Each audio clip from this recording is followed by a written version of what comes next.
ہم دنیا کے اس دوڑ میں لگے ہیں کہ اس کے پاس کوٹھی بنگلہ ہے، میرے پاس نہیں ملا، دنیا کے پاس یہ فلاں فلاں نعمت ہے، مجھے بھی مل جائے. حالانکہ اصل ہے ایمان. ایمان مل جائے بڑی بات ہے. ایمان کی طلب نہیں، مال کی طلب ہے. تو اسباب کیا ہیں ان پریشانیوں سے نکلنے کے؟ ان کا علاج کیا ہے؟ تو اللہ کریم نے قرآن مقدس میں بیان کیا. اللہ کریم ہمیں ان پہ عمل کی توفیق نصیب فرمائے، غور و فکر عطا فرمائے. اللہ فرماتے ہیں ان قارون کان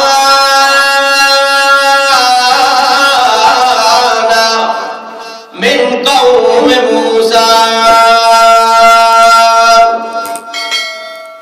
فقضى عليهم ان قارون. یہ آیت نمبر 76 سورہ قصص اور 20واں پارہ. اللہ فرماتے ہیں ان قارون، بے شک قارون کان من قوم موسیٰ، جو موسیٰ علیہ السلام کے دور میں تھا. اور روایات میں آیا ہے کہ حضرت موسیٰ کلیم اللہ علیہ السلام کے چچا سعد بھائی تھا. بعض روایت میں یہ بھی آیا ہے کہ حضرت موسیٰ کلیم اللہ علیہ السلام کے خالہ کا بیٹا تھا، یعنی کزن. فرمایا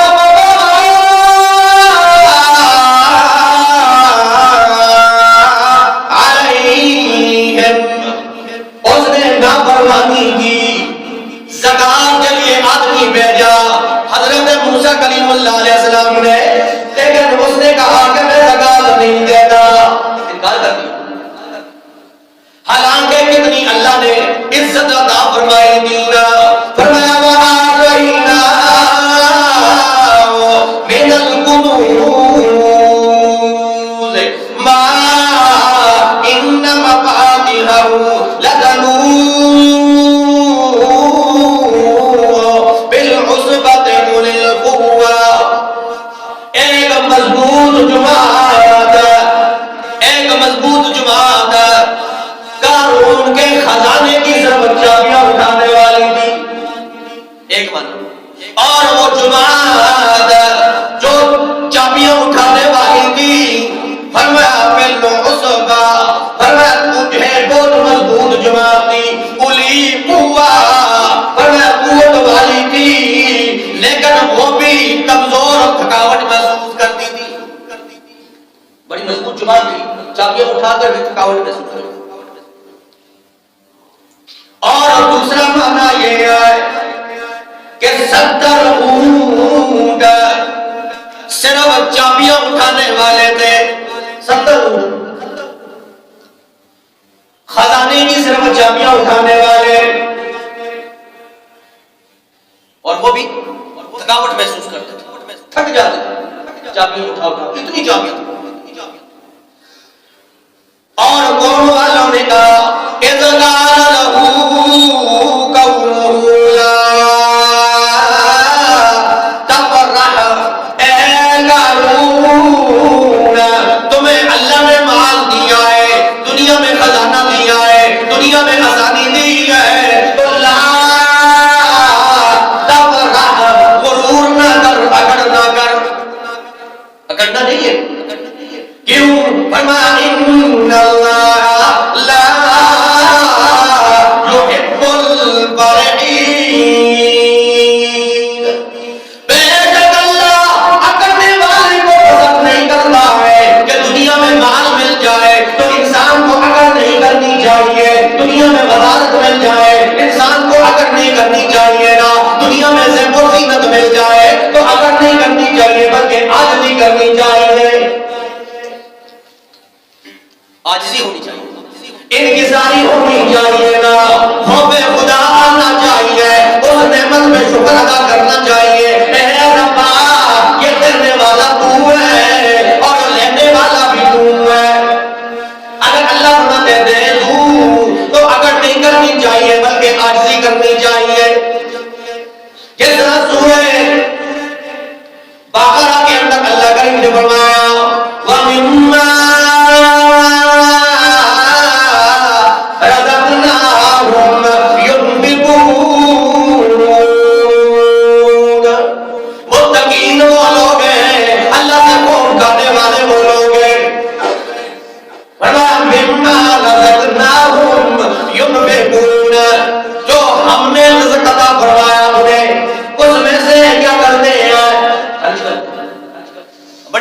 جملہ ہے، یہاں اللہ نے مال نہیں کہا، مال نہیں کہا ہے، بلکہ کیا کہا ہے؟ رزقناہم، ہم نے رزق عطا کیا، ہم نے رزق عطا کیا ہے، ينفقون، اس میں سے خرچ کرنے والے ہیں، مال نہیں کہا، رزق کسے کہتے ہیں؟ علامہ راضی رحمہ اللہ تعالیٰ نے مانا کیا کہ رزق ہر اس خیر کو کہتے ہیں، ہر خیر کو رزق کہا جاتا ہے۔ خیر اگر مال ہے تو خیر کا پاس ہے تو وہ مال رزق ہے، اگر وہ مال خیر کا پاس نہیں ہے تو وہ رزق نہیں ہے، بلکہ الٹا وہ بال جان۔ کسی مال کے بل بوتے پر انسان کیا کچھ کرتا ہے؟ ظلم و ستم کسی مال کے بل بوتے پہ کرتا ہے، اللہ کی نافرمانی کسی مال کے بل بوتے پہ کرتا ہے۔ شادی بیاہوں کے اندر آپ دیکھیں اللہ کی نافرمانی ہوتی ہے تو مال کے بل بوتے پہ، تو وہ مال جو اللہ کی اطاعت پہ عمل کرے وہ خیر کا باعث ہے، اور وہ مال جو خیر کا باعث نہیں ہے وہ مال وبال جان ہے۔ فرمایا وَمِمَّا رَزَقْنَاهُمْ يُنْفِقُونَ، جو ہم نے رزق عطا فرمایا، جو ہم نے رزق عطا فرمایا، یہ نہیں کہا کہ جو تمہارا رزق ہے، تمہارا مال ہے، اس میں سے خرچ کرو۔ اللہ نے کہا رزقناہم، ہم نے تمہیں رزق دیا ہے، یعنی مانا کیا؟ یعنی اپنا مال اگر کہا جائے تو اپنا مال خرچ کرتے ہوئے انسان کو بڑا درد ہوتا ہے۔ اللہ نے فرمایا پریشان نہ ہونا، رزقناہم ينفقون، یہ تمہارے پاس جو نعمت موجود ہے یہ تمہاری نہیں ہے، یہ میری عطا کرنا ہے، جس میں سے اس میں سے خرچ کرنا۔ صحابہ فرماتے ہیں نبی کریم صلی اللہ علیہ وسلم نے فرمایا کہ ایک فرشتہ صبح سویرے یہ اعلان کرتا ہے، دعا کرتا ہے، اے ربا جو تیرا مال لوگوں نے دیا ہے اس میں سے خرچ کرنے والے جو لوگ ہیں اللہ انہیں اور بھی عطا کر۔ یہ فرشتہ اعلان کرتا ہے اور دعا کرتا ہے، اللہ جو تم نے رزق دیا ہے اس میں سے خرچ نہیں کرتا ہے، اللہ اس کے مال میں برکتی نازل کر۔ اور آج صبح شام پیسے کی طلب تو ہے لیکن پیسے خرچ کرنے میں کتنی تکلیف ہوتی ہے۔ اللہ کے گھر میں جب انسان خرچ کرتا ہے انسان کو کتنی تکلیف ہوتی ہے۔ تو فرمایا رزق کسے کہتے ہیں؟ ہر خیر کو رزق کہتے ہیں۔ جس طرح اللہ کریم فرماتے ہیں، سورت کا نام سورہ مزمل اور 29واں پارہ، یہ آیت نمبر 20۔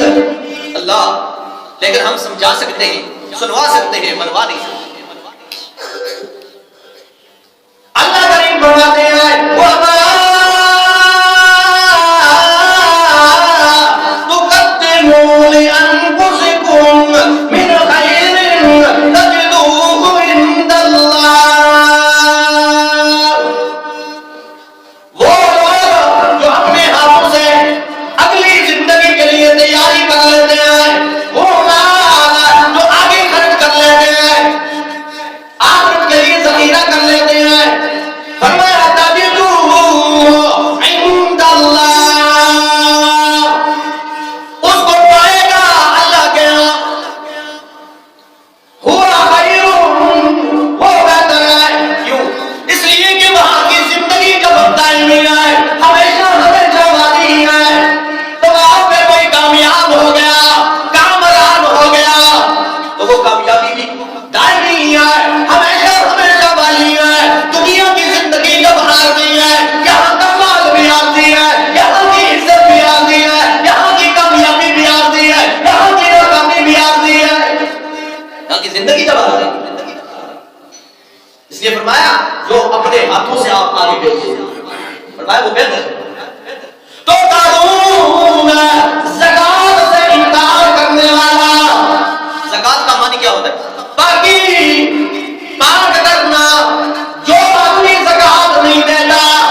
وہی مال پھر مختلف ذرائع سے اللہ کریم نکالے.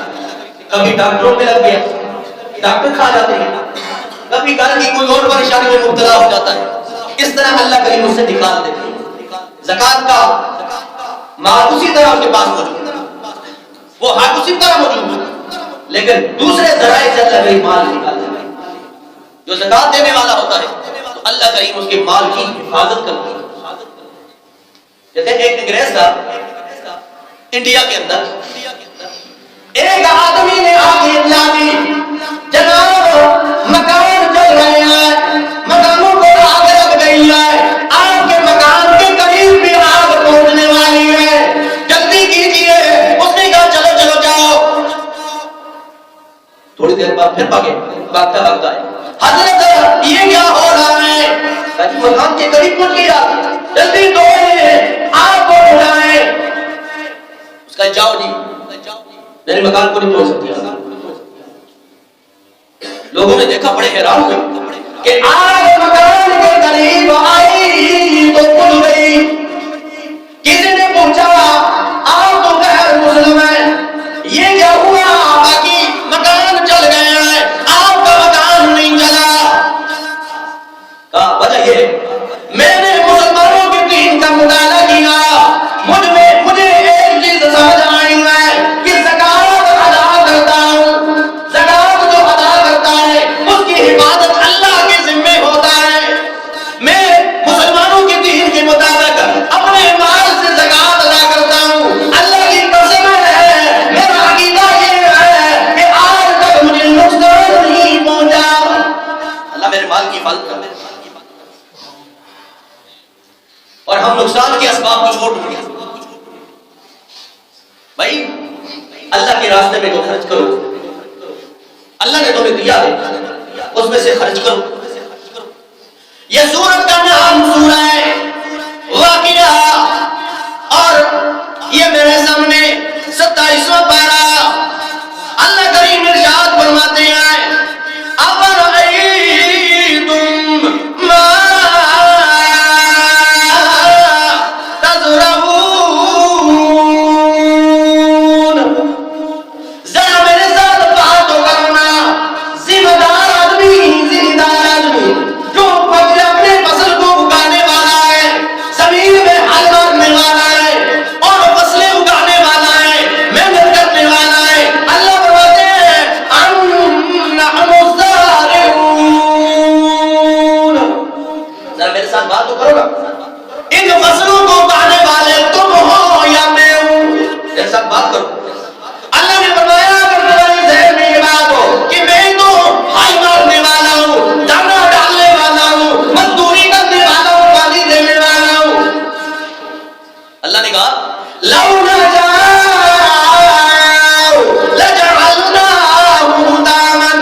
کھیتیوں کو اگانے والے ہمیں. یہ میرے سامنے سورت کا نام سورہ بقرہ. اللہ کریم فرماتے ہیں مثل الذین ينفقون اموالهم في سبيل الله كمثل حبة انبتت سبع سنابل في كل سنبلة 100 حبة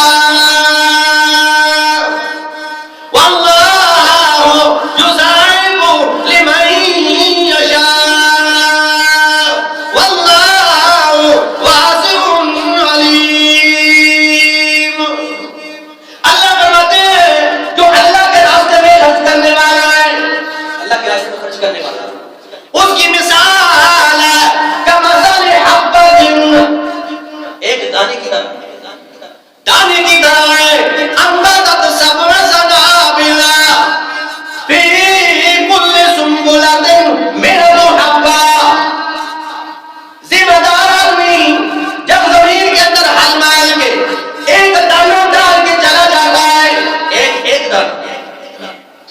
سمجھتا ہے کہ میں دانا ڈال کے چلا گیا ہوں، میری یہ ذمہ داری ختم اور یہ ساری فصل جو ہوئی ہے میری وجہ سے۔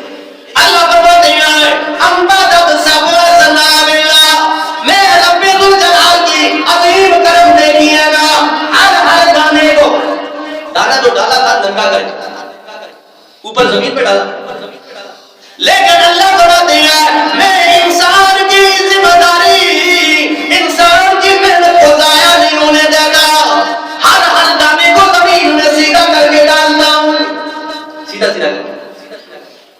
اور واللہ ان اللہ خالق الحب والنوى، ہر دانے کو میں چیر دیتا ہوں اور گوبل نکلتی ہے اور پھر بڑی ہوتی ہے۔ فما انبتت سبع سنابل، ہر گوبل کے ساتھ سات سٹے لگا دیتا ہوں، سات سٹے۔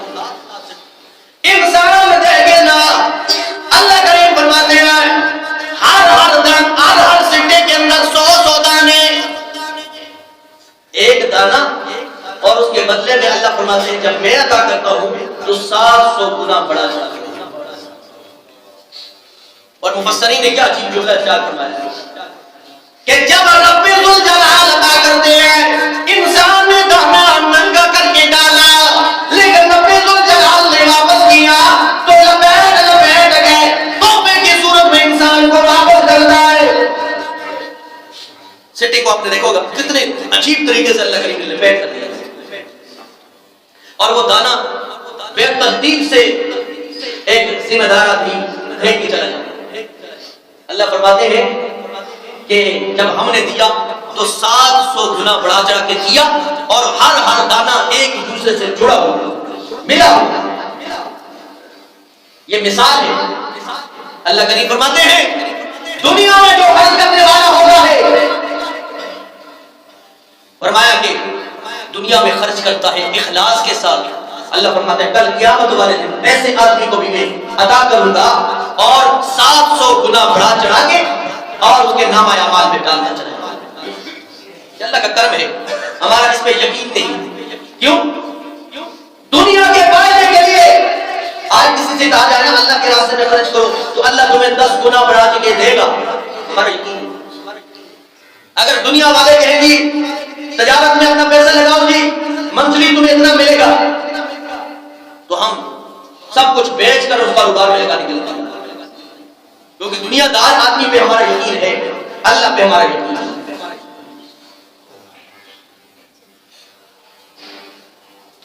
اس لیے تو اللہ نے فرمایا وَأَقْرَضُوا